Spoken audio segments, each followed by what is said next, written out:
இன்னும் நீங்கள் நம்ம சேனலை சப்ஸ்கிரைப் பண்ணலன்னா உடனே அரப் ஸ்பைஸ் தமிழ் சேனலுக்கு சப்ஸ்கிரைப் பண்ணிக்கோங்க. கூடவே இருக்க பெல் ஐக்கானையும் கிளிக் பண்ணிக்கோங்க. அப்போ தான் நாங்கள் போடுற வீடியோஸோட notification. Hello friends, welcome back to Arab spice Tamil channel. இன்றைக்கி நம்ம சேனலில் முஸ்லீம் ஸ்டைல் மட்டன் குழம்பு எவ்வளோ டேஸ்ட்டாகவும் ஈஸியாகவும் செய்யலான்றத வீடியோக்குள்ளே பார்க்கலாம்.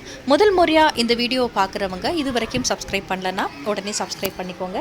பக்கத்தில் இருக்க பெல் ஐக்கானையும் கிளிக் பண்ணிக்கோங்க. அப்போ தான் நாங்கள் போடுற வீடியோஸோட அப்டேட் உங்களுக்கு உடனே கிடைக்கும். வாங்க இப்போ வீடியோக்குள்ளே போகலாம்.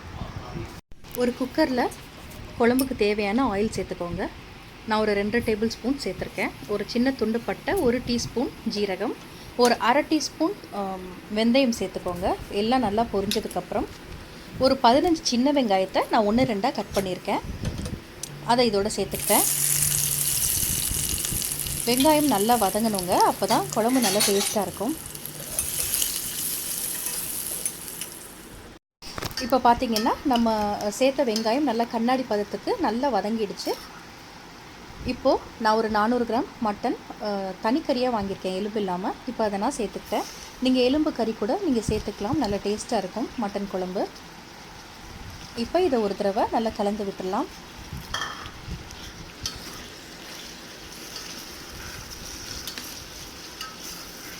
நீங்கள் மட்டன் சேர்த்ததுக்கப்புறமா தக்காளி, பச்சை மிளகாய் எல்லாமே ஆட் பண்ணிக்கோங்க. அப்போ தான் அந்த ஃப்ளேவர் ஃபுல்லாக மட்டனில் இறங்கும். சேர்ந்து வதங்குறப்போ அந்த வாசனை எல்லாம் சூப்பராக குழம்புல இறங்கிருங்க. இந்த மட்டன்லேயும் நல்லா இறங்கியிருக்கும். இப்போ உங்கள் காரத்துக்கு ஏற்ற மாதிரி க்ரீன் சில்லி ஆட் பண்ணிவிட்டு 2 தக்காளி நான் ஆட் பண்ணியிருக்கேன். அதை சேர்த்து நல்லா மிக்ஸ் பண்ணி விட்டுருங்க. இப்போ குழம்புக்கு தேவையான அளவு உப்பு சேர்த்துடலாம். கறி அதுவே தண்ணி விட்டு வற்றணுங்க. அதுக்கப்புறமா தான் நம்ம இஞ்சி பூண்டு பேஸ்ட் சேர்க்கணும். அடுத்து கொஞ்சமாக மஞ்சள் தூள் சேர்த்து அடுப்பை சிம்மில் வச்சுருங்க. அதுவே தண்ணி விட்டு நல்லா வற்றினதுக்கப்புறமா நம்ம இஞ்சி பூண்டு பேஸ்ட் சேர்த்துக்கலாம். இப்போ பாருங்கள், மட்டன் நான் சிம்மில் போட்ட உடனே அதுவே நல்லா தண்ணி விட்டு நல்லா வற்றிருச்சு. இப்போது நான் ஒரு 1.5 டேபிள் ஸ்பூன் அளவுக்கு இஞ்சி பூண்டு பேஸ்ட் நான் சேர்த்துக்கிட்டேன். அப்போ கறி சாப்பிடும்போது அந்த இஞ்சி பூண்டு ஃப்ளேவர்லாம் நல்லா கறியில் இறங்கி நல்ல டேஸ்ட்டாக இருக்கும். நீங்கள் வெங்காயத்திலே ஆட் பண்ணிடாதீங்க. எப்போவுமே மட்டன் குழம்புக்கு கறி சேர்த்ததுக்கப்புறமா தண்ணி விட்டு அதுவே வற்றினதும் சேர்த்துக்கோங்க. இப்போ பாருங்கள், நல்ல ஆயில் எல்லாமே நல்லா பிரிஞ்சு வந்துருச்சு. இந்த ஸ்டேஜில் நான் குழம்பு மிளகாய் தூள் சேர்த்துக்கிட்டேன். ஒரு 2.5 டேபிள் ஸ்பூன் சேர்த்துக்கிட்டேன். அப்படி குழம்பு மிளகாய் தூள் இல்லைன்னா நீங்கள் மல்லித்தூளும் மிளகாய் தூளும் நீங்கள் சேர்த்துக்கலாம். ஒரு அரை டீஸ்பூன் அளவுக்கு ஜீரகத்தூள் சேர்த்துக்கலாம். உங்களுக்கு குழம்பு மிளகாய் தூள் வேணும்னா நான் என்னோடய டிஸ்கிரிப்ஷனில் கொடுக்குறேன் லிங்க்கு. நீங்கள் வேணும்னா அதை செக் பண்ணி பார்த்துக்கோங்க.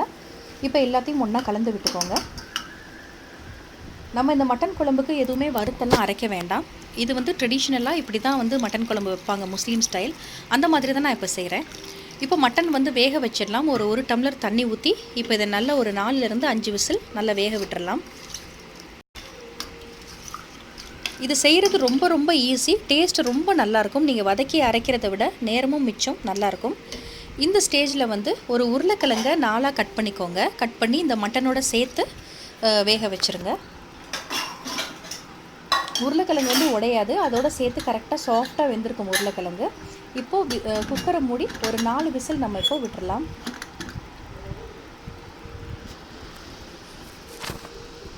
கறி வெந்துட்டுருக்க கேப்பில் ஒரு அரை மூடி தேங்காவை மிக்சியில் போட்டு நல்லா அரைச்சிட்டு வந்துடலாம். இப்போ பாருங்கள், கறி வெந்துடுச்சா? இப்போ ஓப்பன் பண்ணி பார்க்கலாம்.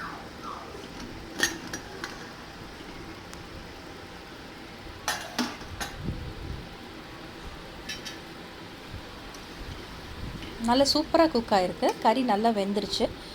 கறி வெந்துருச்சான்னு செக் பண்ணதுக்கப்புறமா நம்ம தேங்காய் ஊற்றிக்கலாம்.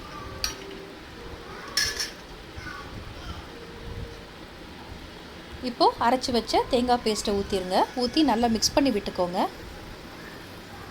உங்களுக்கு காரம் ஜாஸ்தியாக வேணும்னா உங்களுக்கு எந்த அளவுக்கு மிளகாய்த்தூள் வேணுமோ அந்த அளவுக்கு சேர்த்துக்கோங்க.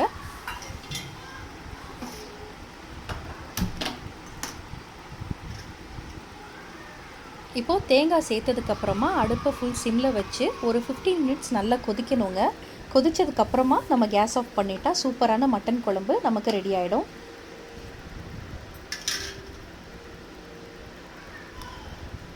தேவையான அளவு கன்சிஸ்டன்சிக்கு ஏற்ற மாதிரி நீங்கள் தண்ணி சேர்த்துக்கோங்க. இப்போது அடுப்பை லேசாக மூடி வச்சுருக்கேன். ஒரு 15 நிமிஷம் கழித்து நம்ம பார்க்கலாம். ஊற்றின தேங்காய் நல்லா கொதி வந்துருச்சு. 15 நிமிஷம் ஆயிடுச்சு. இந்த ஸ்டேஜில் கொஞ்சமாக மல்லி இலை தூவிட்டு நம்ம கேஸ் ஆஃப் பண்ணிடலாம். ரொம்ப ஈஸிங்க, ரொம்ப டேஸ்ட்டாக இருக்கும்.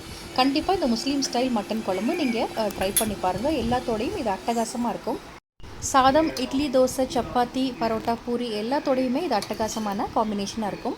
உங்களுக்கு இந்த வீடியோ ரொம்ப யூஸ்ஃபுல்லாக இருந்துச்சுன்னா உங்கள் ஃபேமிலி அண்ட் ஃப்ரெண்ட்ஸுக்கும் கண்டிப்பாக ஷேர் பண்ணுங்கள். நம்ம சேனலில் முதல் தடவை பார்க்குறவங்க சப்ஸ்கிரைப் பண்ணிக்கோங்க. தேங்க்யூ. தேங்க்ஸ் ஃபார் வாட்சிங்.